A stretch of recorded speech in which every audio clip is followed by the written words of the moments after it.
লটারির টিকিট হারাম না হালাল? কথা বলেন। হারাম। আপনাকে আমি পুকুরিয়ায় দেখিয়ে দিব, আপনাকে আমি গাজলে দেখাবো, আপনাকে আমি সুজাপুরে দেখাবো, আপনাকে আমি কালিয়াচকে দেখাবো মুসলমান লটারি কাটছে, লটারি বিক্রিও মুসলমান করছে। ঠিক বললাম না ভুল বললাম? এ লোক জানে হারাম, তারপরও করছে। তো এর থেকে বড় রসুলের দুশ্মন কেউ হতে পারে? কি করে একটা মুসলমানে কাজ করতে পারে? যদি লটারি হালাল হতো, সব থেকে প্রথমে লটারি কারা কাটতো? আমরা মৌলবীরা, ইমামরা। সব থেকে কম বেতন আমাদের। কথাটা বুঝতে পারেননি? কম বেতন কার? আমাদের। আমরা তো ফজরের পরে রোজ একটা করে কাটতাম, 1 কোটি লেগে গেলি আর ইমামতি করতাম না। হারাম বলি তো আমরা লটারি কাটি না। কেন হারাম? অনেক জনের প্রশ্ন থাকবে, অনেক মা বোন ভাইয়ের, যে লটারি কেন হারাম? সবাই বলুন, তকদিরের মালিককে, ভাগ্যের মালিককে? ভাগ্যের মালিক যদি আল্লাহ হয়, আজকে সমাজের অবস্থা এত খারাপ। ভাগ্যের মালিক আল্লাহ, অথচ আপনি জ্যোতিষীকে হাত দেখাচ্ছেন।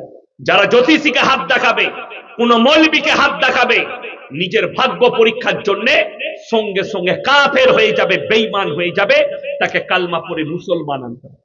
ওই জন্যই তো আমাদের দেশে আপনি মালদায় ট্রেনে চাপেন, গাজলে ট্রেনে চাপেন, আপনার শামসিতে ট্রেনে চাপেন, সকালবেলায় যদি শিয়ালদায় নামেন, হাওড়াতে নামেন, গেট থেকে বেরিয়ে দেখতে পাবেন 1 নম্বর প্ল্যাটফর্মে যেদিকে হাওড়া ব্রিজ যাচ্ছে, এই দিকে ওপরে উঠেই সিঁড়ি থেকে ডান হাতে বাঁ হাতে হারামখোরগুলো ছিঁড়া চটের ওপরে বসে আছে।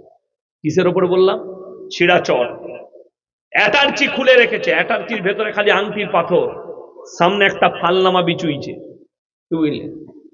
আর আমার বর্ধমান থেকে চাকরিতে যাচ্ছে কলকাতায়, উন্নয়ন ভবনে চাকরি করে 80,000 বেতন পায়।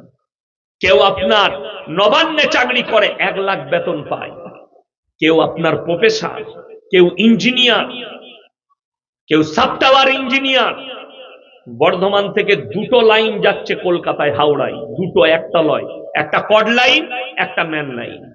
দুদিকে 2টো, হুগলি ডিস্ট্রিক্টের 2টো এরিয়া, মধ্যখানে দিল্লি রোড, দুদিকে 2টো ট্রেন লাইন গিয়ে বালি স্টেশনে একসাথে হয়ে হাওড়ায় ঢুকছে। নামছে হাওড়ায়, বেরিয়ে 50,000 বেতন পায়। হাত দেখাচ্ছে, দেখো আমার কি চলছে। হাত দেখিয়ে বলছে, তোমার বিরাট গোলমাল, ভাগ্য একটু খারাপ যাচ্ছে, বইয়ের সাথে ঝামেলা হচ্ছে। কি দেখলে শালা রোজই হয় সন্ধ্যাবেলায় ঝামেলা, তা বিরাট গোলমাল। তাহলে তো ঠিকই বলছে, ভবিষ্যৎটা আমার। কি করতে হবে? বলে, এই আংটির পাথরটা নিয়ে যাও, তোমার ভাগ্যটা ফিরে যাবে। এই আংটির পাথর নিয়ে যাও, বিবির সঙ্গে মহব্বত হবে। যে দিচ্ছে সে ছিঁড়া চটে বসে, খেতে পাই না। কি খায়? একটা পাথর বিক্রি হলে সে কি খেতে পাবে? 3টে পরোটা, আনলিমিটেড তরকারি, একটা সিদ্ধ ডিম, 1 টুকরো কাঁচা পেঁয়াজ। 30 টাকায় ওই মালটা খেতে পাবে। আর যে নিচ্ছে, সে যখন অফিসে গিয়ে ঠ্যাংটা তুলে নিজের ক্যাবিনে বসবে, কর্মচারী এসে বলবে, স্যার চাটা কি দেবো, দুধ চা না গ্রিন টি? গ্রিন টি নিয়ে আনছি স্যার।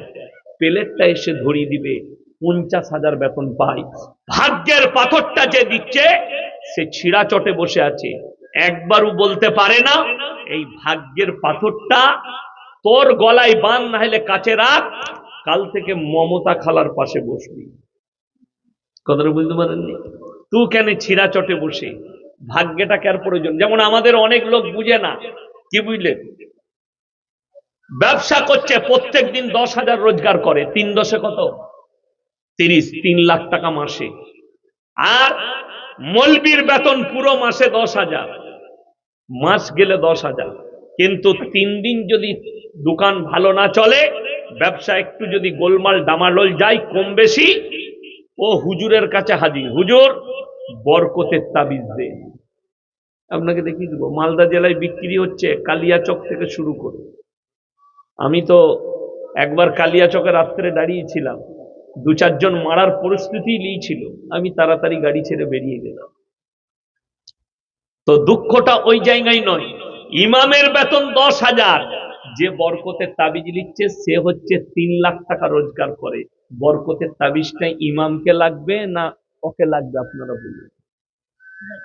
আমার 11,000 বেতন, আমাকে যদি কেউ বলে আপনি বর্ধমান থেকে এসছেন, মলি সাহেব আপনি একটা তাবিজ দিয়ে যান বরকতের, তাবিজটা তো আগে আমি লুবো। আচ্ছা, পৃথিবীতে এরকম বোকা লোক আছে লোককে বড় লোক করে নিজে গরিব থাকবে? পাগল হবেন আপনি।